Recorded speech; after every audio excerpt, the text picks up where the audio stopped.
नमस्कार दोस्तों, स्वागत है आपका चंद्रा आईएएस यूट्यूब चैनल पे। और आज का जो हमारा टॉपिक है वो डाइजेस्टिव ग्लैंड को लेकर के है। डाइजेस्टिव ग्लैंड को लेकर के आज का हमारा जो टॉपिक है ये बहुत ही इंपॉर्टेंट होने वाला। तो प्लीज़ जल्दी से इस सेशन को शेयर कर दीजिए, सब्सक्राइब कर दीजिए। जितना ज़्यादा सेशन को आप शेयर सब्सक्राइब करेंगे, ज़्यादा लोगों तक उनकी मतलब ये जो वीडियो है उसकी पहुंच होगी और लोगों को फ़ायदा होगा। और प्लीज़ एक काम जरूर किया कीजिए कि वीडियो चलती रहेगी, समझते रहिए और साथ ही साथ एक शॉर्ट नोट जरूर प्रिपेयर करते रहिए। शॉर्ट नोट प्रिपेयर करने से काफ़ी आसानी हो जाती है। तो चलिए बिना टाइम गवाए मैं स्टार्ट करता हूँ डाइजेस्टिव ग्लैंड। डाइजेस्टिव ग्लैंड हमारे अगला टॉपिक है। इससे पहले मैंने जो है वो डाइजेस्टिव सिस्टम का डाल रखा है, तो प्लीज़ टॉपिक वाइज मैं चीज़ें को कवर करा रहा हूँ। टॉपिक वाइज जो है चीज़ें आप करते रहेंगे। तो डाइजेस्टिव ग्लैंड आज हम लोग पढ़ेंगे। हमने पहले टॉपिक में पढ़ा था डाइजेस्टिव सिस्टम और आज हम पढ़ेंगे डाइजेस्टिव ग्लैंड। कौन कौन सी ग्लैंड होती हैं जो डाइजेशन में पार्टिसिपेट करती हैं। तो इसको बताने के पहले मैं हल्का सा इंट्रोडक्शन आपको ये दे देता हूँ कि जो पाचन ग्रंथियाँ होती हैं, मनुष्य की जो पाचन ग्रंथियाँ होती हैं वो दो तरह की होती हैं। एक होती है इंटरनल यानी आंतरिक, एक होती है आंतरिक पाचक ग्रंथियाँ, एक होती है आंतरिक पाचन ग्रंथियां, दूसरी होती है बाह्य पाचन ग्रंथियां। दो होती हैं भाई। तो आंतरिक पाचन ग्रंथियों में क्या क्या होती हैं? आंतरिक मतलब जो इंटरनल डाइजेस्टिव ग्लैंड होती है, इसमें श्लेष्म ग्रंथियां, अमाशय की जठर ग्रंथियां और आंत की ब्रूनर्स ग्रंथियां, ये सब जो है आपकी इंटरनल डाइजेस्टिव ग्लैंड के अंतर्गत आती हैं। जो बाह्य पाचक ग्रंथियां होती हैं, बाह्य पाचक ग्रंथियां, उसमें क्या क्या चीज़ आती है? उसमें लार ग्रंथियां आती हैं, यकृत ग्रंथियां आती हैं और अग्नाशय ग्रंथियां आती हैं, जिनके बारे में हम लोग यहाँ पे पढ़ने वाले हैं। यही सेशन इंपॉर्टेंट है। यही जो आपका ये बिंदु जो है ये बहुत इंपॉर्टेंट है। और क्वेश्चन जो पूछे जाते हैं वो बाह्य पाचक ग्रंथियों से ही मैक्सिमम पूछे गए हैं। क्वेश्चंस अगर बनना होगा तो दोस्तों यहीं से ही बनेंगे। तो प्लीज़ वीडियो को पहली बात तो पूरा देखा कीजिए और दूसरी बात शेयर तो करना मत भूला कीजिए, ठीक है। तो चलिए स्टार्ट करते हैं। बहुत अच्छा लगने वाला है। हम बात करेंगे सबसे पहले लार ग्रंथियों की। तो जैसा कि मैंने बताया, बाह्य पाचक ग्रंथियों में 3 ग्रंथियां होती हैं। बाह्य पाचक ग्रंथियों में 3 ग्रंथियों के बारे में हम लोग यहाँ पे पढ़ेंगे। पहली है लार ग्रंथियां, दूसरी है यकृत ग्रंथियां और तीसरी है अग्नाशय ग्रंथियां। सबसे पहले मैं डिस्कस करूंगा लार ग्रंथियों के बारे में। तो जैसा कि मैंने डाइजेस्टिव सिस्टम में भी बता रखा था, लार ग्रंथियां जो होती हैं वो हेल्पफुल होती हैं डाइजेशन में। कैसे हेल्पफुल होती हैं कि जब हम भोजन करते हैं तो भोजन जैसे करते हैं, लार ग्रंथियां जो है भोजन में आकर के मिक्स हो जाती हैं और उसमें बहुत सारे एंजाइम्स होते हैं। तो जैसा कि मैंने बताया था TMP, ये मेरा ट्रिक था TMP। यहाँ तक तो मैंने बताया ही था। T से होता है टाइलिन, M से होता है माल्टेज और P से होता है पॉलीसैकेराइड्स। टाइलिन को हम लोग एमाइलेज भी कहते हैं और यह भोजन के साथ आए हुए मंड को यानी कि स्टार्च को घुलनशील शर्करा में बदलने का काम करता है। माल्टेज क्या करता है दोस्तों? माल्टेज जो होता है वो कुछ माल्टोज शर्करा को जो है ग्लूकोज में या घुलनशील शर्करा में बदलने का काम करता है। वही जो पॉलीसैकेराइड्स होता है दोस्तों, पॉलीसैकेराइड्स क्या करता है? भोजन के साथ आए हुए जो जीवाणु होते हैं, जो बैक्टीरिया होते हैं, उन्हें नष्ट करने का कार्य करता है। कौन? पॉलीसैकेराइड्स। तो लार ग्रंथियों में तो हम लोग समझ ही रहे हैं, ये चीज़ें तो हम लोगों ने डाइजेस्टिव सिस्टम में पढ़ रखा था। तो ये तो लार ग्रंथियाँ हो गई।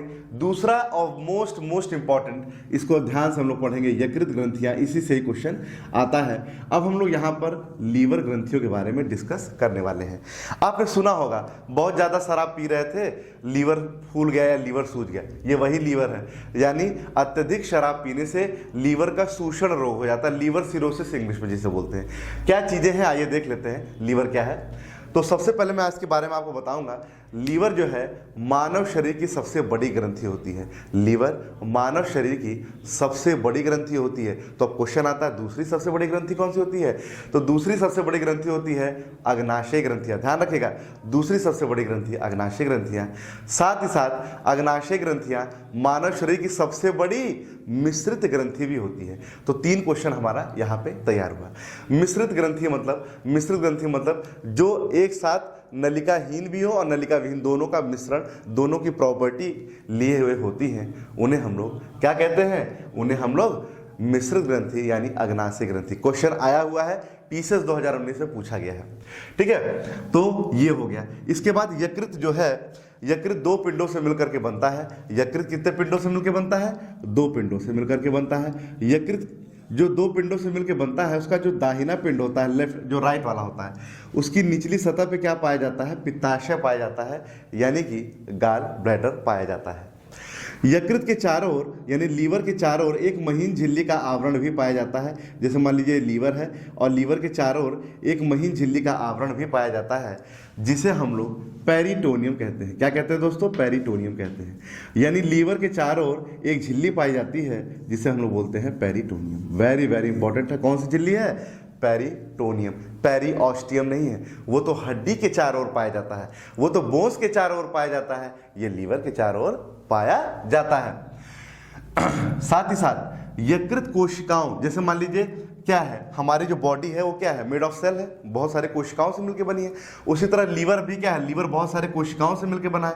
लीवर कोशिकाओं के, जैसे मान लीजिए ये सेल्स है, लीवर की सेल्स है, तो लीवर की कोशिकाओं के बीच बीच में कुछ स्पेशल टाइप की सेल्स पाई जाती हैं, जिन्हें हम लोग कुफर कोशिकाएं कहते हैं। क्या कहते हैं? कुफर कोशिकाएं कहते हैं। तो बहुत इंपॉर्टेंट है, कुफर की कोशिकाएं कहाँ पाई जाती हैं? तो आप कहोगे सर लीवर में पाई जाती हैं। कहाँ पाई जाती हैं? लीवर में पाई जाती हैं।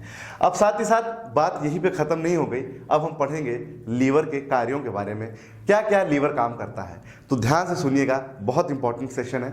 पहला काम, लीवर का पहला काम, लीवर जो यकृत होता है आवश्यकता से अधिक ग्लूकोज को ग्लाइकोजन के रूप में संचित रखता है। यानी जो हम भोजन करते हैं उससे हमको ग्लूकोज प्राप्त होता है। तो क्या आपको लगता है ग्लूकोज सारा वो एक्सेप्ट कर लेती है बॉडी? नहीं, कुछ परसेंट करती है, और जो मैक्सिमम परसेंट होता है वो आपका लीवर में स्टोर हो जाता है एज ए ग्लाइकोजन के रूप में। किस रूप में दोस्तों? ग्लाइकोजन के रूप में। किस रूप में? ग्लाइकोजन के रूप में, है ना। ध्यान दीजिएगा। दूसरा पहला तो ये हो गया, दूसरा क्या है? दूसरा ये है, यकृत कोशिकाएं क्या है? पित्तरस का स्राव करती हैं। क्या करती हैं? पित्तरस का स्राव करती हैं, जो कि क्षारीय है, और क्षारीयता का यह गुण ड्यू टू किसके कारण होता है? सोडियम कार्बोनेट के कारण होता है। सोडियम कार्बोनेट के कारण होता है। तीसरा, यकृत हिपैरिन नामक एक मुख्य पदार्थ का निर्माण करता है। यकृत हिपैरिन नामक एक मुख्य पदार्थ का निर्माण करता है, जो रक्त वाहिनियों में रक्त को जमने से रोकता है। तो हिपैरिन क्या करता है? रक्त वाहिनियों में रक्त बहता रहे, इसके लिए क्या इंपॉर्टेंट है?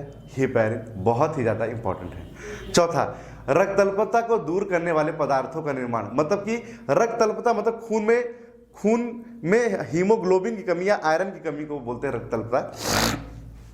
तो रक्त अल्पता को दूर करने वाले जो भी पदार्थ होंगे उनका निर्माण भी कौन करता है? लीवर ही करता है। क्या करता है? लीवर ही करता है। अगला, यकृत विटामिन ए, डी, ध्यान दीजिएगा, बहुत इंपॉर्टेंट है। विटामिन ए, डी कौन से जो है शरीर में स्टोर होते हैं? विटामिन ए, डी, लोहा, तांबा, ए, डी, लोहा, तांबा आदि इसमें संचित रहते हैं। यकृत में विटामिन ए, डी, लोहा और तांबा भी संचित रहते हैं। क्या रहते हैं? संचित रहते हैं। ध्यान रखिए, यकृत प्रोटीन को अमोनिया में, जो कि बाद में यूरिया में बदल जाती है, स्तनधारियों के भ्रूण में यकृत आरबीसी का निर्माण करता है। ध्यान दीजिएगा, स्तनधारियों के भ्रूण में यकृत आरबीसी का निर्माण भी करता है।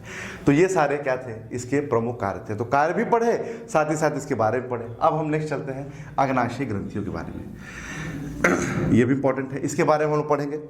अग्नाशय ग्रंथियां हमारे मानव शरीर की दूसरी सबसे बड़ी ग्रंथि है। ध्यान दीजिएगा, दूसरी सबसे बड़ी ग्रंथि तथा साथ ही साथ शरीर की सबसे बड़ी मिश्रित ग्रंथि होती है। कैसी ग्रंथि होती है? मिश्रित ग्रंथि होती है। मिश्रित मतलब मिक्स ग्लैंड होती है, बहुत इंपॉर्टेंट है। दूसरी सबसे बड़ी ग्रंथि, साथ ही साथ सबसे बड़ी मिश्रित ग्रंथि होती है। अग्नाशय ग्रंथियों में लैंगरहैंस की दीपिकाएं पाई जाती हैं। आइसलेट्स ऑफ लैंगरहैंस पाया जाता है, जिनसे अल्फा और बीटा सेल्स का स्राव होता है। अल्फा और बीटा सेल्स का स्राव होता है। पहले मैं बीटा सेल की बात करूंगा। बीटा सेल से निकलता है इंसुलिन हार्मोन। बीटा सेल से निकलता है इंसुलिन हार्मोन, जो हमारे रक्त में, जो हमारे ब्लड में शुगर को बैलेंस करता है। मतलब रक्त में शुगर की मात्रा ज़्यादा तो नहीं है, रक्त में शुगर की मात्रा कम तो नहीं है, इस चीज़ को मेंटेन करने का काम इंसुलिन हार्मोन का होता है। किसका होता है दोस्तों? इंसुलिन हार्मोन का होता है। आप देखे होंगे डायबिटीज़ वगैरह में लोग इंसुलिन का इंजेक्शन तक लगवा लेते हैं। क्यों? ताकि ब्लड में जो शुगर है वो क्या रहे? बैलेंस रहे, शुगर का लेवल बहुत ज़्यादा ना हो, इसीलिए ब्लड का टेस्ट होता है दोस्तों। ब्लड का टेस्ट क्यों होता है? यही जांचने के लिए होता है कि कहीं ऐसा तो नहीं कोई चीज ज्यादा हो गई हो। ध्यान दीजिएगा, यहां तक आप लोग समझ गए होंगे। ये तो बीटा सेल हो गया। इसके बाद अल्फा सेल क्या करता है? अल्फा सेल से निकलता है ग्लूकेगॉन हार्मोन। क्या करता है? Glucagon hormone. तो अभी आपको मैंने बताया, यकृत आवश्यकता से अधिक ग्लूकोज को ग्लाइकोजन में परिवर्तित करता है, और ग्लाइकोजन को अगर ग्लूकोज में परिवर्तित करना हो तो with the help of glucagon hormone, जो कि अल्फा सेल से निकलता है। किससे निकलता है? अल्फा सेल से निकलता है। साथ ही साथ अग्नाशयी ग्रंथियां हैं, तो अग्नाशयी रस की बात भी करूंगा। अग्नाशयी रस जो ग्रंथियों से निकलता है, इसे पूर्ण पाचक रस कहते हैं। क्या कहते हैं? पूर्ण पाचक रस, टोटल डाइजेस्टिव जूस कहते हैं। कैसा? ये क्या है? टोटल डाइजेस्टिव जूस इसे कहते हैं। कैसा है ये? क्षारीय होता है, जिसका पीएच मान लगभग कितना होता है? कमेंट करके आप मुझे बताएंगे इसका अग्नाशयी रस का पीएच मान कितना होता है। साथ ही साथ अग्नाशयी ग्रंथियों में 4 तरह के एंजाइम होते हैं, जैसा कि मैंने इससे पहले के टॉपिक में बताया था। Task, trypsin, amylopsin, steapsin and carboxypeptidase. Trypsin, amylopsin, steapsin और कार्बोक्सीपेप्टिडेस, ये मैं इसके बारे में मैंने विस्तृत बता दिया आपको इससे पहले वाले टॉपिक में। तो डाइजेस्टिव ग्लैंड में अगर मैं इस टॉपिक जो मैंने आज डिस्कस किया इसकी बात करूं, और जो मोस्ट प्रोबेबल जो क्वेश्चन आने की उम्मीद है वो लीवर से ज़्यादा है। किससे है? लीवर ग्लैंड तो बहुत ही भैया इंपॉर्टेंट है, मतलब पढ़ना तो तीनों ही है, पर ये कुछ ज़्यादा इंपॉर्टेंट है। इसको हम लोगों ने अच्छे से देखा, और मैंने पूरा प्रयास किया है कि जो भी कोई भी क्वेश्चन छूटे ना, और जो भी प्रश्न पूछे गए तो वो सभी मैंने यहाँ पर जो है डिस्कस भी कर दिया इस टॉपिक के साथ। तो वीडियो को अच्छे से आप लोग लाइक शेयर सब्सक्राइब जरूर कीजिए। कैसा लगा कमेंट में भी बताइएगा। मिलते हैं फिर साइंस के नेक्स्ट वीडियो में। अभी के लिए इतना ही, धन्यवाद।